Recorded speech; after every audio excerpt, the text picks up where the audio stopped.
We're back on 11 of the last 20, and it's time to dive right into the top 3 quarterbacks on our list. All 3 of these guys were strong leaders on their team and led their squad into at least one District 3 title game. Number 3, Conestoga Valley's Jordan Steffi. Jordan Steffi might be the trendsetter as far as that dual threat quarterback is concerned. I'd love to see him playing in today's game. Steffi slips away, and he's going to reach the end zone for a touchdown. Big, strong, fast, and a rocket for an arm. 4th touchdown pass on the night for Jordan Steffi. He was one of the first multi-purpose threat kids that I remember covering full-time.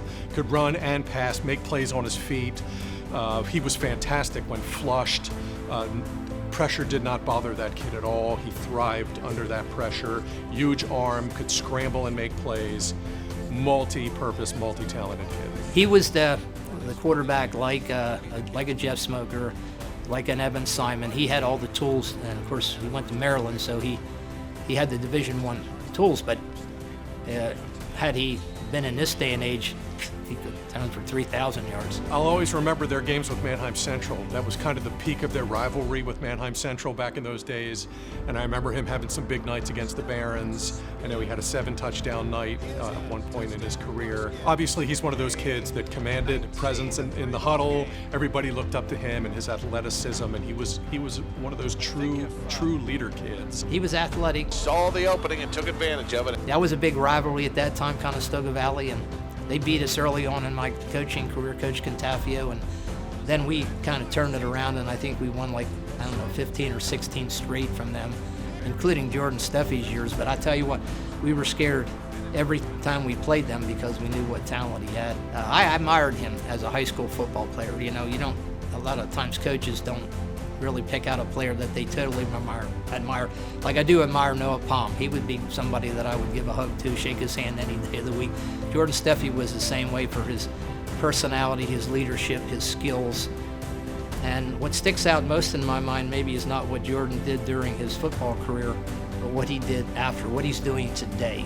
It's hard to find someone a better person than he is today. So he had those characters starting even in high school and through college and now today. Number 2, Cocalico's Noah Palm. Palm, open field.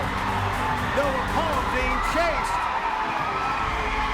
Long run and is in for a touchdown. You only can shake your head. That guy was Mr. Everything for them. Noah Palm. What's left not to say about Noah Palm? Noah Palm might be one of the best two-way players I've ever seen. Just his passion to be successful. He just works so hard, and you can just tell a kid when he loves the game and that's all he wants to do. Noah, in terms of being a leader, I think the best attribute that I could say about Noah's leadership is that he brought it every day in practice. Like when your best players, your hardest worker, you're going to have great teams just because they see that their key player is just practicing like every play is his last play. He never, we give them drinks and breaks and stuff, and would always be throwing the ball or catching the ball or punting the ball and catching it himself. He practiced very, very hard, and I think everyone else, while they were taking their breaks and they, like, God, how does this guy, he just doesn't stop, and that's in practice, and he did the same thing in games. Palm wants to throw it on 3rd down. Looking for Zom, goes up, he's got it, touchdown! So, Noah's leadership was just in the way. I think he treated everyone. He never wanted any notoriety. He was not he didn't like the press. He didn't like doing interviews. He didn't like any of that stuff. And he just performed and practiced really, really hard. Palm to put it up. Going downfield, he's got Landers open, he turns and makes the catch. Touchdown. What a great pass. What a career for him. 4 years, started as a freshman as a safety. His 3 years at quarterback for Cocalico, jaw-dropping. He just was the consummate player, the typical great high school player that does everything and led his team to victory. And, some people would speculate that this past season, without him, Calico might have been 500. I hate to say that because all those people in Denver will be upset with that statement, but as an outsider looking in, he did so much for that team, and I'm sure all the players and the coaching staff at Calico would sort of agree how great of a player he was and what he particularly meant to this year's team. Noah had so many moments, but the one in the state semifinal when we were down and we were coming back in the second half, and he ran a midline, and the guy had him by the ankle or whatever and ripped the shoe off, and he ran 60 yards with one shoe on it. Inside the 20, he's in, touchdown! I didn't realize that he ran 60 yards with one shoe on until, afterwards I'm like, he doesn't have a shoe on. He was just a great teammate, and he shared in all his accolades. He always gave credit to his line, gave credit to the running backs and the receivers, and there was so many, but that one stands out. Unbelievable career, captain in style, winning districts, 5A player of the year in the state. That kind of says it all. That's where he's at. Simply amazing. Awesome kid, and what a career he had at Calico. He's the GOAT at Calico. There's no question in my mind. I've been following it since '55 or part of, and he's the greatest player of all time at Calico. Number 1, Manheim Central's Evan Simon. All right, Evan Simon. Seen a lot of Evan Simon. I mean, what can you say? The kid's player of the year. Simon will run it in. What a great play. PA Sports Fever Player of the Year, Mr. PA. Last year, he was first team All-State. I mean, you can see all the statistics on Evan, how many yards he's thrown for. Probably a quarter of those were against us. Simon again to throw. Has time. Looking long. He's got a man. It is caught. That is going to be Ben Wagner in for the touchdown. 56 yards.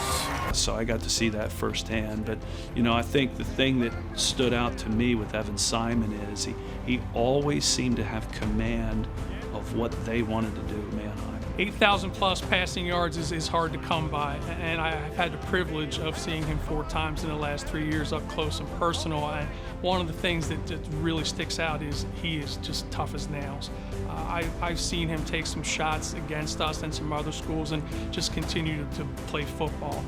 Great arm, great rushing ability, and anybody that's a Division I football player, as he's at Rutgers right now, that says a lot about him as a person, but just a really fierce competitor. He's going to run, and he's got a lot of room, and he will take it in for the touchdown. How good was Evan Simon? Well, when you talk about Manheim Central and all their great quarterbacks, and he has, I think, all the records, or at least most of them. I mean, he just throwing and running, and he was great. He was All-State 2 years in a row, and his senior year, he had no help at running back, and he basically did it all on his own. And he played safety, and was one of their leading tacklers. I personally think, of course, he was the greatest quarterback in Manheim Central. Well, Evan was really the consummate quarterback. He had the size, the speed, and the arm to be that big-time quarterback, which obviously Rutgers and others thought that he would be. And his senior year, he made some great plays. Again, he had all those qualities of that big drop-back type quarterback. Simon with time, goes downfield, pass is caught, and a touchdown for Colby Wagner. But he also was a great runner. And his senior year, he was the real player the senior year because he also played defense. And for him to not be able to come to the sideline and talk to Coach Hahn, and he had to be on the field the whole time, and to do what he did this year, breaking almost every record. We've had some great quarterbacks over the years, and he broke almost every record. This past season was really pretty amazing. But he was the guy. I mean, we had one other quarterback. Jeff Smoker, who didn't quite qualify for what we're doing here today. He graduated in '99. He was very much like Jeff, and had the size and the arm and the mentality to be at that top level. So great season this past year, and he always played well in the big games. Our victory over Calico, he was huge in that game and made some great plays in that game. The one play I really remember Evan for was in the district playoff quarterfinals against Warwick this season, when it was in the second half. I think it was a 4th down play where he kept the ball, went around left end, broke a couple tackles, made a spinning play on the sideline, and broke away down the left sideline to score a touchdown. Evan Simon, touchdown! What a play! Holy mackerel. I mean, it was just an incredible play that I'll never forget. He took a team to a state championship game, which is really awesome. And that just speaks volumes about his leadership, not only his athleticism and his talent, but to quarterback a team to 3 section titles in a row, all kinds of success in the district, and to a state championship game. I think that speaks volumes about Evan. So there you have it, Manheim Central's Evan Simon, one of the best quarterbacks to ever play in the Lancaster Lebanon League and #1 on our list. Thanks so much for joining us today on 11 of the last 20. I'm Chad Landers. Come back next time as we dive deep into a new sport and start the countdown once again to see who's #1.